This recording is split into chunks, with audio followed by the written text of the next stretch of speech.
नवीन व्हिडिओमध्ये तुमचं मनापासून स्वागत करते। कसे आहात तुम्ही सगळे? मजेत ना? मजेतच असायला पाहिजे।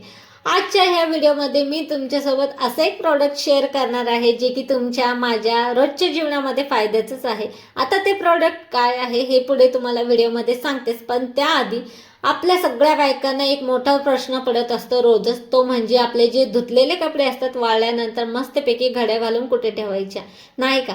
आपण एकतर ते बॉक्समध्ये ठेवत असतो, नाही तर दगडी रॅक असेल आपल्या घरामध्ये त्यामध्ये ठेवत असतो, कोणी कोणी कपाटामध्येही ठेवतं। पण नवे कपडे जुने कपडे सगळे एकत्र होतात आणि नवे कपडे तर मात्र आपण मस्तपैकी कपाटामध्ये घडे घालून ठेवत असतो, पण ते सगळे जुने नवे कपडे एकत्र झाले की मग गोंधळ उडतो।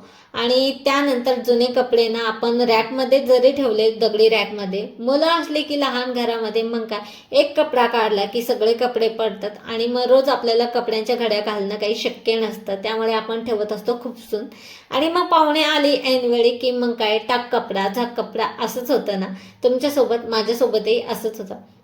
त्यावरतीच सोल्युशन म्हणून हे कपाट मी ऑर्डर केलं होतं फ्लिपकार्टवरतून आणि ह्यामध्ये ना मला 43 शीट भेटल्या, 40 कनेक्टर भेटले, 12 दरवाजे, कारण हे 12 दरवाज्यांचं कपाट आहे। आता याला मी कपाटच बोलणार कारण ते वॉर्डरोब शब्द बोलायला मला तर खूप अवघड जातं।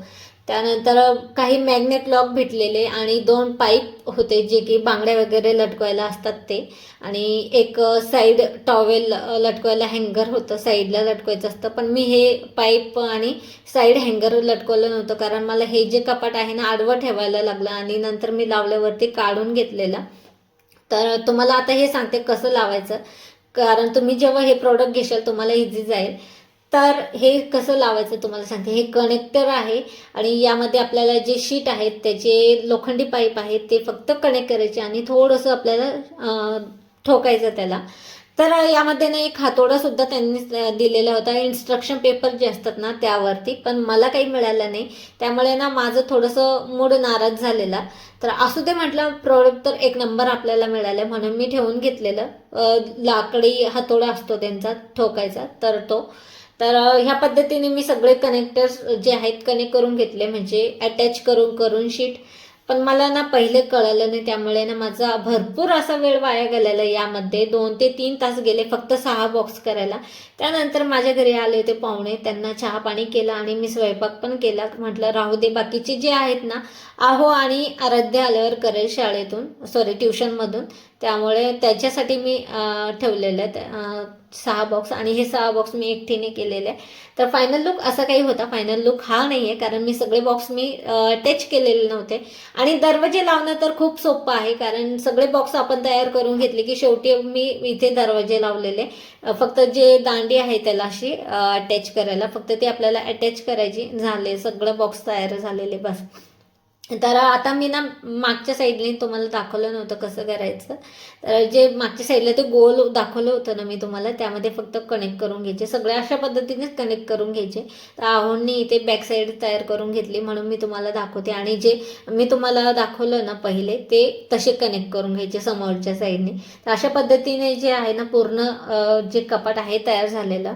तर हे जे आहे ना आता या पाईप, तर मी हे काढून घेतले होते नंतर, कारण मला हे कपाट ना आडवं ठेवायची गरज पडली। पहिले मी नोटीस म्हणजे लक्षात आलं नाही माझ्या, कारण मी हे जिथे ठेवणार आहे ना तिथे स्विच आहे टॉयलेट बाथरूमची जे लाईट आहे त्याचे, त्यामुळे ना मग आडवं ठेवावं लागलं। आडवं तर अजून जास्त छान वाटत होतं, त्यामुळे मी आडवंच ठेवलेलं।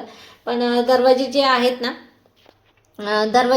ना ते मी मस्तपैकी खालच्या साईडने मला वरती करायला लागलं। तर त्यानंतर मी ते हे ओपन ट्रॅक होतं माझं असं, तर मी हे जे आहेत ना त्यातले सगळे कपडे काढून घेतले आणि हे सुद्धा तुटायला आलेलं होतं, कारण त्यातले जे म्हणजे जास्त वजन पडलं की ते तुटत होतं आणि झोळीसारखं होत होतं कपड्याच्या ओझ्याने खालच्या साईडला, त्यामुळे ना जास्त स्पेस राहत नव्हती। आणि यामध्ये फक्त आहोंचे आत्याचेच कपडे आहेत आणि माझे जे कपडे आहेत हाय साईडला ड्रेसिंग टेबल आहेत ना त्या खाली आहे साईडला, खालच्या साईडला, आणि कैरवचे आणि आराध्येची जे कपडे आहेत ना त्यांना मी स्पेशल बॉक्स ठेवलेले आहेत, म्हणजे ते कसेही कपडे ठेवू त्यामध्ये, फक्त मी 8 दिवसातून एकदा कपड्यांच्या घड्या घालून ठेवत असते आणि मग नंतर काय 8 दिवससुद्धा ते कपडे व्यवस्थित राहत नाही. एक दिवस ते कपडे व्यवस्थित राहतात जेव्हा मी कपडे घालते, कपड्यांच्या घड्या घालते तेव्हा, आणि नंतर मग एक कपडा काढला की सगळे कपडे नास्तव्यस्त होऊन जातात आणि ते पण म्हणजे बॅगमध्ये राहतात. त्यामुळे ना म्हणजे एक बॉक्स आहे त्या बॉक्समध्येच राहतात, त्यामुळे ना वरती काही मेसी दिसत नाही, म्हणजे घाण दिसत नाही. पण हे जे कपड्याचं रॅक होतं ना ओपन, ते खूप मेसी दिसायचं आणि ते तुटलं सुद्धा होतं. त्यामुळे ना हे मी मागवलं होतं आणि खूप छान दिसत होतं. फायनल लुक असा काही झालेला होता. तर तुम्ही बघू शकता जे काही मी कपडे काढले होते ते घड्या घालून मस्तपैकी कपाटामध्ये ठेवलेले या. तर खूप छान वाटत होतं. त्यावरती मी एक फुलदाणी सुद्धा ठेवलेली आणि ह्या 2 महिन्यामध्ये ना मी खूप काही चेंजेस करणार आहे, हळूहळू करणार आहे. कारण पैशाचं बजेट हे तुम्हाला माहितीच आहे कसं असतं, तर मिडल क्लास फॅमिलीमध्ये. कारण रेंटचं घर आहे, सगळं काही म्हणजे वरचंच आहे, पैशावरतीच आहे आपलं. त्यामुळे ना बजेट जसं जसं माझं जमतंय ना तसं तसं मी काही चेंजेस करणार आहे घरामध्ये आणि ते तुमच्यासोबत नक्की शेअर करणार आहे. आय होप त्यामधून मस्तपैकी तुम्हाला काहीतरी शिकायला मिळेल किंवा तुम्हाला सुद्धा काही आयडिया मिळेल. तर त्यासाठी ना माझ्या चॅनलला नक्की सबस्क्राईब करा आणि हा व्हिडिओ आवडला असेल तरीही सबस्क्राईब करा आणि लाईक करायला विसरू नका.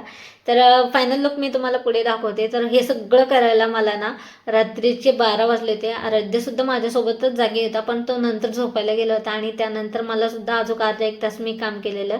तर हे मॅग्नेट लॉक होते, जे दरवाजा आहे ना तो छानपैकी फिक्स होईल. तर हा लुक कसा वाटला तुम्हाला कमेंटमध्ये नक्की